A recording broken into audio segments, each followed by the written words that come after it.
et bienvenue dans Le Saviez-vous. Chaque semaine, je vous plonge dans un des récits, souvenirs ou petits secrets de notre commune, tirés des articles de mon grand-père, Georges Zeyen.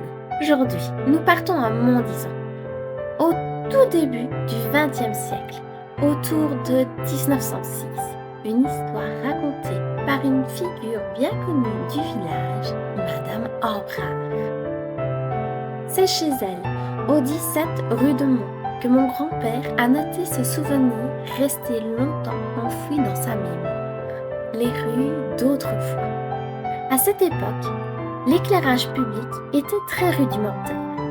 Quelques réverbères au gaz diffusent une lumière pâle dans les rues les plus fréquentées. Le reste du village est plongé dans une obscurité profonde dès la tombée de la nuit. Je me souviens, dit-il, de l'un de ces réverbères placé rue de la Montagne, face à l'escalier longeant la maison numéro 30. À lui seul, il devait éclairer toute la rue. Un maigre progrès, certes, mais toujours mieux que rien. Nous sommes encore loin de la génération de l'électricité. La première dynamo industrielle date de 1871 et son perfectionnement n'a pas encore gagné toutes les communes. Sortir tard à cette époque reste dangereux et fortement déconseillé. Une présence inquiétante au cimetière. Et c'est précisément là que commence l'histoire. Dans le hameau de Mont, près de l'entrée du cimetière, une présence mystérieuse inquiète les habitants. Au pied du crucifix, qui se trouve aujourd'hui quelques mètres plus loin, il existait autrefois une petite porte utilisée par le fossoyeur.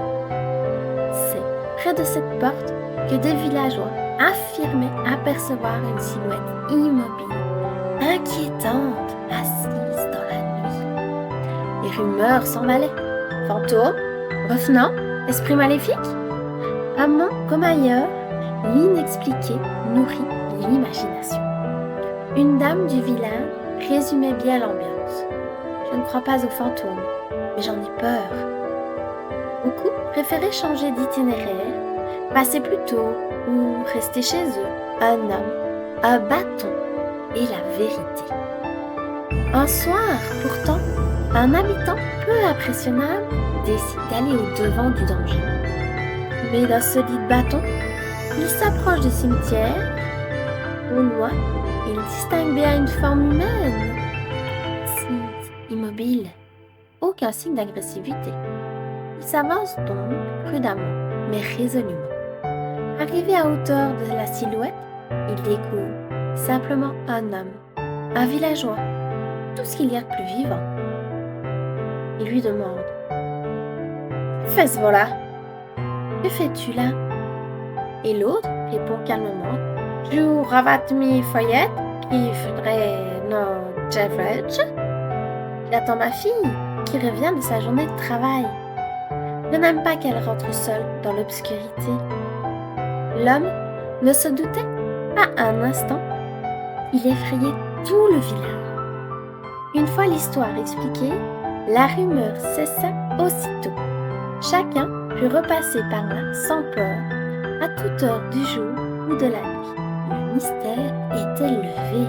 La grande Terroigne. Cette anecdote en rappelle une autre à mon grand-père, celle de la grande Terroigne, connue pour son caractère intrépide. Un soir, au cabaret chez Boniface, situé jadis près de la tour Malakoff, en face du cimetière, un défi stupide lui est lancé. Il tente l'exploit et le paye de sa vie. Le cabaret était célèbre pour son enseigne. C'est ici, chez Boniface, on est mieux qu'ici en face. Une référence à un café parisien situé en face du cimetière du Père-Lachaise. D'ailleurs, parlons-en. Du Père-Lachaise à un pot de chambre. Le Père-Lachaise, confesseur de Louis XIV, a laissé son nom au célèbre cimetière parisien. En tant que confesseur du roi et de la cour, il avait reçu une quantité incroyable d'aveux peu reluisants. Le peuple en conclut que son oreille devait être bien robuste. D'où une tradition étonnante. On donna plus tard le nom de Bourdaloue. Prédicateur Louis Bourdaloue, lui aussi confesseur très réputé, a un pot de chambre. Un objet du quotidien, parfois décoré dans son fond du portrait d'une personne détestée. Un geste de vengeance symbolique en somme. Cette tradition, aujourd'hui disparue, a traversé plusieurs siècles. Paradoxalement, le nom de Bourdaloue désigne aussi une pâtisserie, notamment une tarte aux poires. Et pour conclure, voici deux pensées du prédicateur Louis.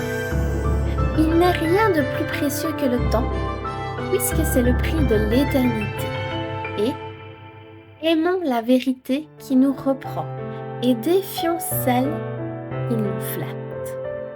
Merci d'avoir écouté ce nouvel épisode des Contes et légendes. Chaque semaine, nous poursuivons ensemble le travail de mémoire autour des récits de Georges Zéhen. À la semaine prochaine pour un nouvel épisode.